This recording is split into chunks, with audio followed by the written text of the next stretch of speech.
The word thug is everywhere. Music, movies, politics, sports commentary. But almost nobody knows it started as a Hindi word meaning deceiver, and that the British pulled it directly from one of the most feared criminal organizations in colonial India. That story is stranger, older, and more interesting than you might expect. To understand where thug comes from, you need to picture India in the early 1800s. The British East India Company is consolidating power across the subcontinent. Roads are long, poorly patrolled, and full of travelers, merchants, pilgrims, and soldiers moving between cities. In that environment, a loosely organized network of criminals operated for what historians now believe were centuries. They were not bandits in the typical sense. They did not rob people at knife point on the roadside. Their method was far more calculated.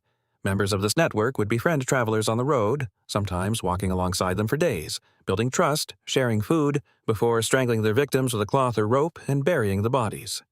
The Indian name for these people was phanseegur, from the word phansee, meaning noose. That name described exactly what they did. But when the British began writing about this group in official records and newspapers, they reached for a different word entirely, one they had borrowed from the local population. That word was thug. The earliest recorded use of the English word thug in its current form dates to 1828, but the word itself had been circulating in local usage well before that. The Marathi form is thag, sometimes spelled thak, meaning cheat or swindler. The Hindi form is thag as well. These trace back to Sanskrit, specifically to sthaga-s, an adjective meaning cunning or fraudulent. The Sanskrit root sthaga-yati means he covers or he conceals. That is the core idea. Not violence, not brute force. Concealment, deception, covering something up, and that root connects to a Proto-Indo-European source reconstructed as thag, meaning to cover. That same ancient root shows up surprisingly in English words you already know, but we will get to those in a moment. Now, the British colonial administration became intensely focused on this criminal network starting in the late 1820s. The man most associated with the campaign against them is William Henry Sleeman, a British Army officer and administrator who made it his career's mission to dismantle the organization. Sleeman began his investigation around 1829 in the Saugor and Nerbudda territories in central India. Sleeman documented the network methodically. He conducted interrogations, built informant networks, and compiled records of hundreds of killings attributed to the group. By 1835, he published Ramasayana, or a vocabulary of the peculiar language used by the thugs, which is one of the most extraordinary documents of colonial-era criminology. In it, he recorded the group's internal vocabulary, their rituals, and their methods. That publication did two things. It gave the British public a detailed, almost sensationalized account of what they were now calling Thuggee, the cult-like practice attributed to these criminals. And it locked the English word thug permanently to this image, that of a ritualized, organized, deceptive killer.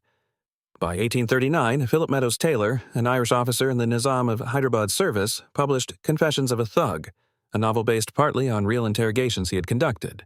The book became enormously popular in Britain, went through multiple editions, and Queen Victoria was reportedly among its readers. That novel, more than almost any other single text, drove the word thug into everyday English vocabulary.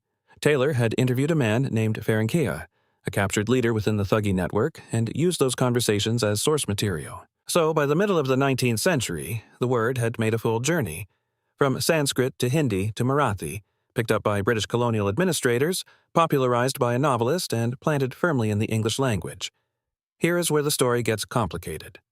The popular image of the Thuggee as a vast, ancient, religiously motivated murder cult, devoted to the goddess Kali, was largely a British colonial construction.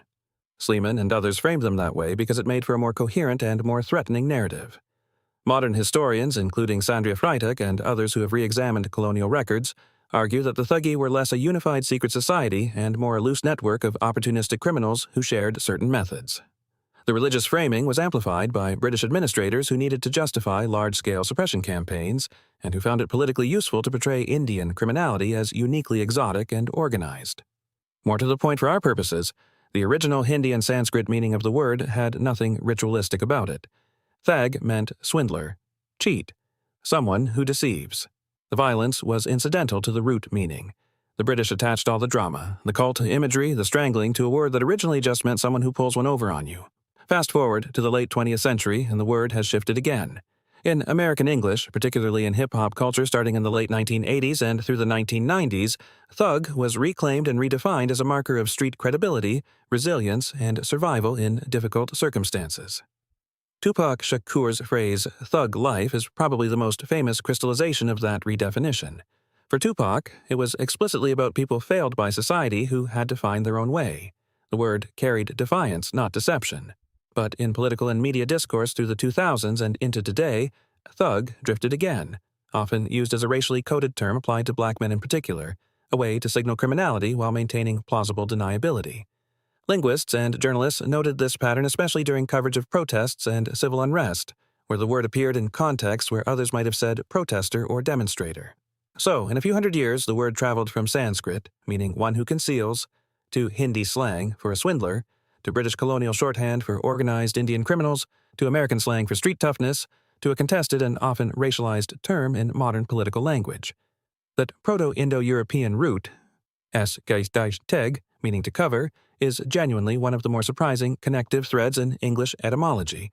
The Latin thagere, also meaning to cover, gives us protect, to cover in front of, detect, to uncover, and integument, which is the biological term for an organism's outer covering, skin, shell, husk. The Latin word tectum, meaning roof, comes from the same root, and the English word tile has a distant cousin relationship through the same ancestry. So thug and protect share the same ancient root. One word that grew from the idea of covering things up to deceive, another that grew from the idea of covering things up to keep them safe. Language has a habit of doing this, splitting a single ancient concept into opposite moral directions depending on the context of use. It is also worth noting the word Thuggee itself. The name for the supposed cult entered English as a kind of suffix construction, built by British administrators to name a practice, the way you might construct a word like piracy or banditry. It never existed as a term the practitioners used for themselves. It was always an outsider's label.